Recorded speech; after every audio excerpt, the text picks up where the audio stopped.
नमस्कार दोस्तों, स्वागत है आपका यूट्यूब चैनल एबी टेक में। आज है 10 मार्च 2022 और जान लेते हैं आज की महत्वपूर्ण खबरें। सबसे पहली अपडेट देखें, यहाँ पर है उत्तर प्रदेश माध्यमिक शिक्षा सेवा चयन बोर्ड से। आप लोग जानते होंगे कि यहाँ पर प्रधानाचार्य भर्ती के इंटरव्यू की प्रक्रिया शुरू होनी है। ठीक है, उसी के बारे में यहाँ पर अपडेट दिया है कि 5 बोर्ड प्रतिदिन 350 अभ्यर्थियों का करेंगे साक्षात्कार। नई सरकार में उत्तर प्रदेश माध्यमिक शिक्षा सेवा चयन बोर्ड प्रधानाचार्य भर्ती के लिए साक्षात्कार कराने के साथ साथ कामकाज की शुरुआत करेगा। यह भर्ती 8 साल से अटकी हुई थी। साक्षात्कार के लिए 5 बोर्ड बनाए गए हैं। प्रतिदिन 350 अभ्यर्थियों को बुलाया गया है। चयन बोर्ड को साक्षात्कार प्रक्रिया मार्च में ही पूरी करनी है। ठीक है, और 632 पदों पर यहाँ पर भर्ती की जानी है। जल्दी भर्ती कराने की मांग को लेकर के अभ्यर्थियों ने याचिका पर हाईकोर्ट सुनवाई कर रहा है और ऐसे में भर्ती पूरी करने के लिए चयन बोर्ड ने हाईकोर्ट में हलफनामा देकर के 31 मार्च तक का समय मांगा है। इसी के अनुरूप जो साक्षात्कार पूरी कराने की तैयारी चल रही है।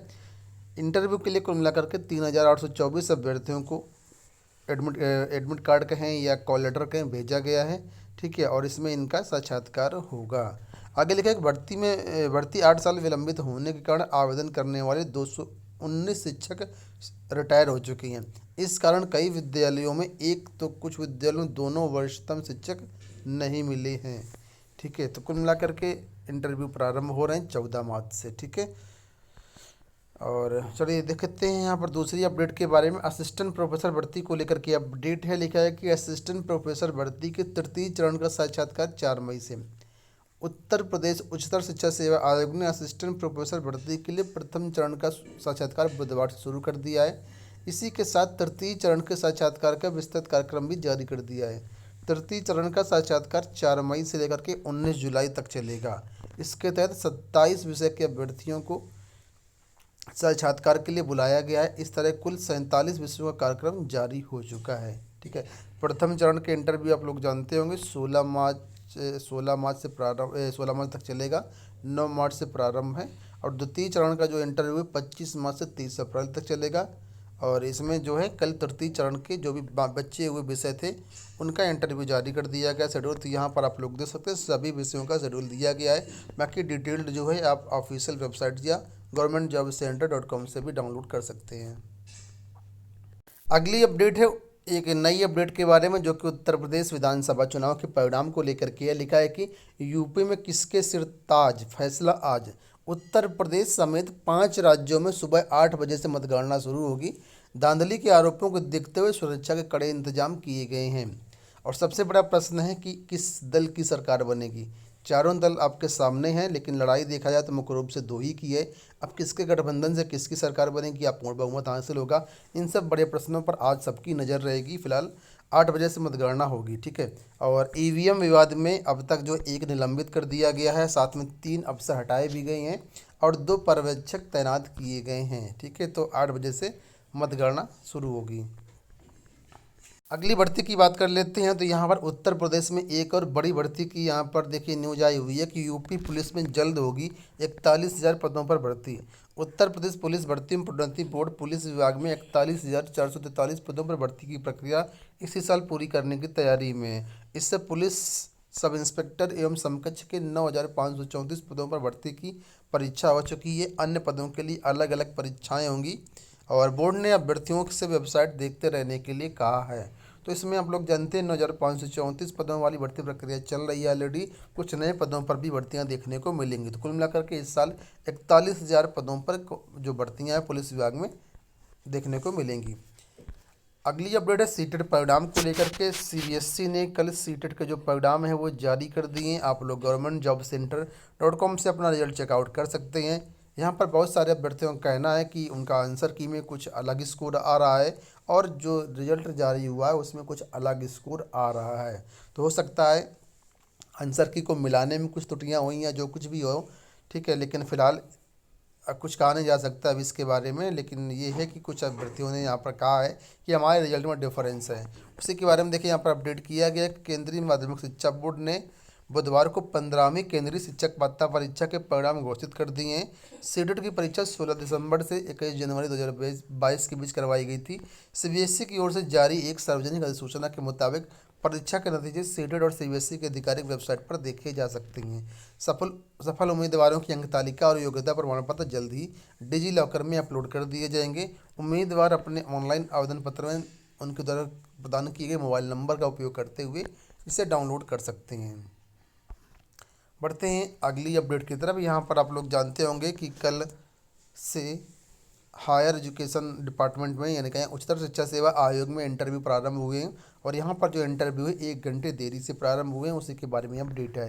लिखा है कि असिस्टेंट प्रोफेसर के 2003 पदों पर भर्ती को इंटरव्यू बुधवार से शुरू हो गए हैं। उत्तर प्रदेश उच्चतर शिक्षा सेवा आयोग में साक्षात्कार सुबह 10:30 बजे से शुरू होना था, पर सर्वर डाउन होने के कारण 1 घंटे देरी से 11:30 बजे शुरू हो पाया।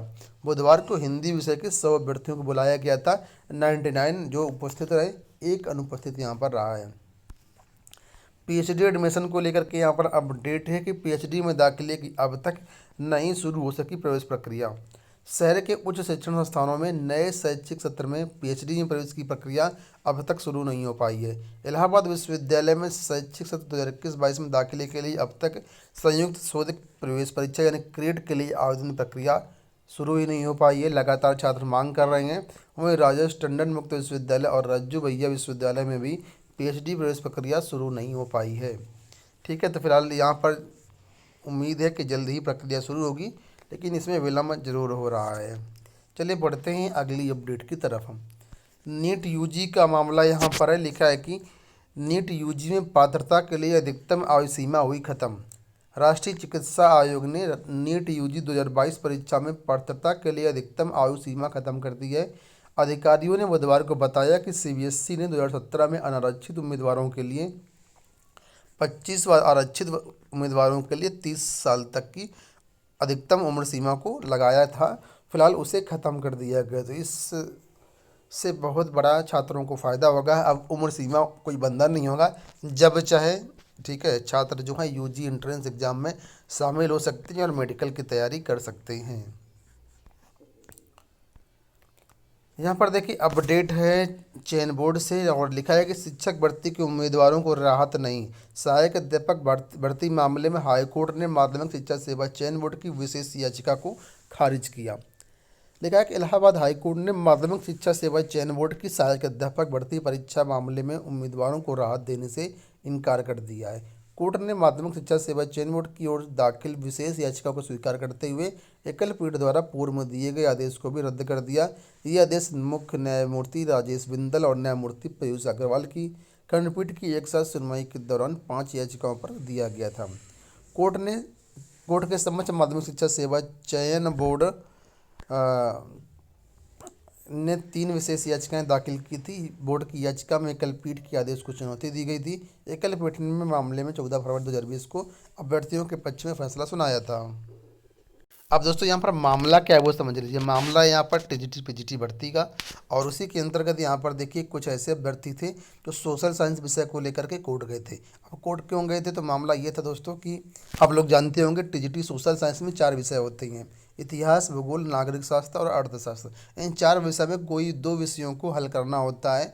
2 विषय के क्वेश्चन ही ओएमआर पर अटेम्प्ट करने होते हैं। तो कुछ छात्रों ने क्या किया, 2 की बजाय 3 विषयों के क्वेश्चन अटेम्प्ट कर लिए और इस तरीके से वो देखा जाए तो एक तरीके से क्वालिफाई हो रहे थे।